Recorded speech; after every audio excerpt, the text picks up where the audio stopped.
দুনিয়ার জমিনে শ্রেষ্ঠ যেরকম কিছু বিষয় আল্লাহ তাআলা সৃষ্টি জগতে শুরু থেকে রেখে দিয়েছেন, হে প্রিয় বন্ধুগণ, আল্লাহ রাব্বুল আলামিন দুনিয়ার জমিনে শ্রেষ্ঠ জমিন মক্কার জমিন বানাইছে।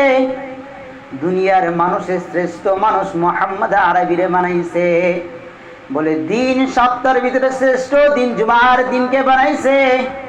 বলে মাসের ভিতরে শ্রেষ্ঠ মাস রমাদান মাসকে বানাইছে। বলে দিনের ভিতরে আরাফার দিন শ্রেষ্ঠ দিন।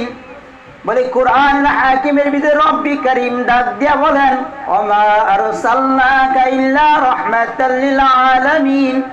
এই দুনিয়ার জগৎবাসী তোমরা শুনিয়া রাখো, তোমাদের জন্য আমি আমার প্যারা হাবিব মুহাম্মদ আরবী সাল্লাল্লাহু আলাইহি ওয়াসাল্লামকে রহমত হিসেবে প্রেরণ করেছি, রহমত হিসেবে নাজিল করেছি। সুতরাং শুনিয়া রাখো, নবী মুহাম্মদ আরবী ডাক দিয়া বলেন, হে দুনিয়ার মানুষেরা শুনো, শুনো, চক্ষু লাগায়া চক্ষু দিয়া ভালো করে শুনো। নবী মুহাম্মদ আরবী ডাক দিয়া বলেন, আমার উম্মতেরা শুনো, তোমাদের মধ্যে সর্বশ্রেষ্ঠ সর্বোত্তম ওই ব্যক্তি কারা তোমরা জানো নি? এই উম্মতেরা শুনে রাখো, চোখ দিয়া দেখো, দিলের কান দিয়া শুনো রে বাবা। আল্লাহ রাব্বুল আলামিন বলেন, খায়রুকুম মান তাআল্লামাল কুরআনা ওয়া আল্লামা।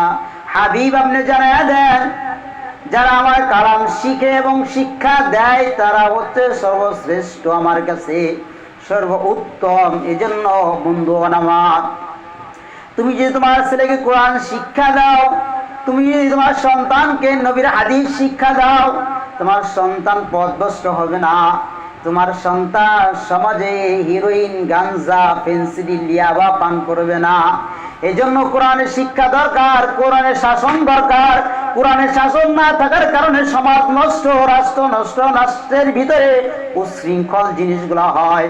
কোরআনের শাসন ব্যবস্থা যদি সমাজের ভিতরে থাকে, রাষ্ট্রের ভিতরে থাকে, খোদার কসম 1 ঘন্টা সময় মাত্র সারা গোটা পৃথিবীর ভিতরে কোরআনের শাসন দিয়া যদি রাষ্ট্র পরিচালনা করো, কোরআনের কসম 1 ঘন্টার ভিতরে রাষ্ট্রের ভিতরে সুর, গাঁজা, হিরোইন সমস্ত অপকর্ম 1 ঘন্টার ভিতরে নিয়ন্ত্রণে চলে আসবে।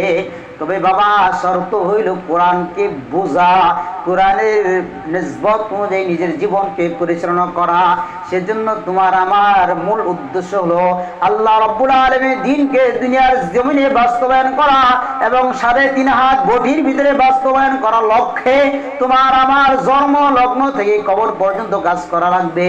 এই কাজ করার জন্য আমরা সকলে তৈরি আছি কিনা ইনশাআল্লাহ?